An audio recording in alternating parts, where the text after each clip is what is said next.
Colorectal cancer is the second leading cause of cancer-related deaths worldwide, claiming millions of lives every year. The absolute gold standard for prevention is a colonoscopy. During this procedure, spotting a small polyp could literally be the difference between life and death. But what if it is missed? Right here is a flat polyp. The human eye, even the most experienced one, has its limits. Fatigue, complex mucosal folds, and flat lesions like this make detection incredibly difficult. In fact, studies show that up to 26.3% of polyps are missed during routine screenings. This brings us to a critical question. Can one single AI system reliably detect, classify, segment, and measure polyps to eliminate this human error? That is exactly what our project aims to solve. While the global market has advanced solutions like Olympus, Fujifilm, and Medtronic's GI Genius, they often focus on just one or two tasks, like detection or characterization, and are strictly tied to their own hardware.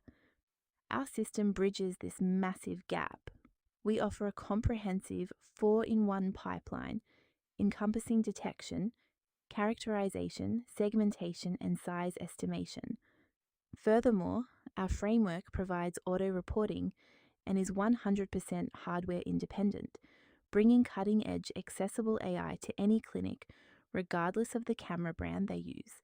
Now, let's move on to the working flow of our project. Before we dive into the details, here is a high-level overview of our entire pipeline. We start by merging 3 different data sets. Next, we apply pre-processing techniques, specifically white light image enhancement, to ensure the highest possible image quality. From there, our system performs polyp localization to find the region of interest. Once the polyp is located, we crop it and pass it through 3 parallel steps: segmentation to precisely outline the polyp at the pixel level, size estimation to calculate its physical dimensions, classification to determine if the polyp is adenomatous or hyperplastic.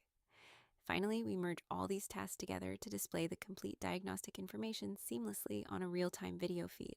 Now let's zoom in on that first major step: polyp localization. The goal here is to accurately detect the polyps and draw bounding boxes around them in the endoscopic images. To find the best localization approach, we started by selecting and testing multiple state-of-the-art object detection models to see which would best fit our needs. To ensure a fair comparison, we unified the training parameters across all the models. The only exception was YOLO-OB, which we kept at its original pre-trained setup to preserve its optimized performance. When looking at this table, our primary focus was on the recall metric. The 2 highest performing models were RetinaNet with a recall of 0.86 and YOLO-OB with 0.73. While RetinaNet scored slightly higher, we ultimately selected YOLO-OB because its architecture allows for real-time processing, which is a critical goal for our project. After selecting YOLO-OB, we needed to enhance its performance. To do this, we trained the model with a much larger dataset to ensure high generalizability across different types of images. This table shows the model's performance after we increased the training data. We tested the model on several different types of datasets: internal datasets, where the model was trained on a portion of the samples; external datasets, completely unseen data that the model had never encountered; different center datasets, data sourced from entirely different medical centers. Overall, the performance was successfully enhanced. For example, we achieved a recall of 0.76 on Kvasir, 0.67 on Polygen, and 0.77 on our internal replication test. However, you will notice lower performance on a few specific datasets, and there are good reasons for this. Real colon, different center. This dataset consists of full-length videos of the endoscope entering the body and traveling to the colon. Because of this, nearly 90% of the frames are completely negative, meaning they contain no polyps at all, which skews the metrics. LD polyp. The performance here is slightly lower because these images contain severe visual challenges like bubbles, camera reflections, and flat polyps that visually blend in with the colon wall, making them extremely difficult to detect. So, to conclude the localization step, our final optimized model is YOLO-OB. Now we move to the next phase. Before we can classify the polyp type, we first crop the polyp out of the localized frame. This cropped image is then fed directly into our classification model, where it is categorized as either adenomatous or hyperplastic. To build the most robust classifier, we developed a structured experimental pipeline that began by merging 3 distinct datasets. Our first experiment compared model architectures, where we found that EfficientNet consistently outperformed the Vision Transformer, or VigTAI, achieving an accuracy of 0.88 and showing better generalization in external tests. Based on these metrics, we moved to the next step, selecting a cropping technique. Our results showed that exactly cropping the polyp is superior to including a background margin, as it allows the model to focus purely on the mucosal patterns. Next, we compared 3 pre-processing techniques designed to simulate narrowband imaging, or NBI.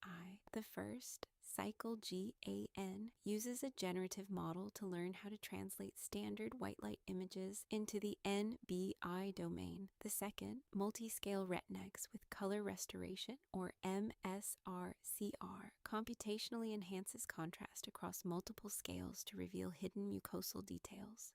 However, our third method, the Spectrum Aided Vision Enhancer, or SAVE, emerged as the clear winner.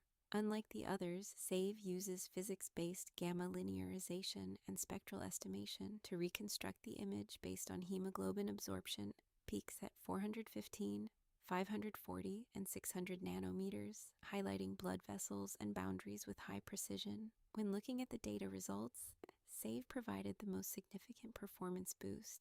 In our real-world test sets, it achieved a massive jump in accuracy to 0.92, significantly outperforming the base model's 0.79. It consistently maintained the highest precision and F1 scores across all test sets. In conclusion, our experiments prove that the best performing model for this framework is EfficientNet, utilized with exactly cropped polyp images and enhanced by the SAVE pre-processing method. Building upon our submitted paper, we are now tackling the most complex challenge, estimating the polyp size without using any reference tools. Inspired by recent state-of-the-art research, our strategy here is simple but powerful. We use 2 parallel models. One model accurately outlines the polyp, and the other estimates the 3D depth of the scene. By merging their features, a final regression model can predict the exact size in millimeters. But to estimate the size accurately, the AI must first trace the polyp with absolute perfection, which is the segmentation. We have successfully completed this foundation, stage 1. We used the SegFormer architecture for the segmentation task because of its lightweight nature and real-time efficiency. To guarantee that our system is highly generalizable and reliable across different hospitals, we trained it on a combination of multiple diverse datasets, and the results prove our approach works. In our internal testing, the model achieved an outstanding DICE score of 0.93. But the true test of generalizability is the external test. When challenged with the entirely unseen peak-low dataset, our model maintained an impressive DICE score of 0.86.